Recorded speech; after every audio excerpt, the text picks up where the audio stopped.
अर्को कार्यक्रम हुँदै पनि मैले यो कार्यक्रममा जानुपर्छ भनेर म 7:30 बजे आइपुगेको हो। कार्यक्रम अब अलिकति ढिला भयो। यहाँहरू सबैजनालाई एकदमै न्यानो घन्टीमय अभिवादन भन्छु आज यो हाम्रो पार्टीको कार्यक्रम भएर सबैजनालाई।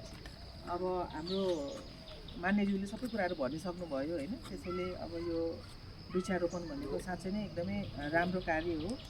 तर वृक्षारोपण गर्नु मात्रै चाहिँ हाम्रो जिम्मेवारी होइन। त्यो रोपिसकेको बिरुवालाई कसरी मलजल गर्ने, त्यसलाई कसरी हुर्काउने, त्यसलाई कसरी बढाउने भन्ने कुरा पनि हाम्रो दायित्वभित्र पर्छ। त्यसैले आज हामी वृक्षारोपण गरेर गएर भोलिदेखि यसलाई वास्तै नगर्ने खालको प्रविधि हामीले हटाउनुपर्छ।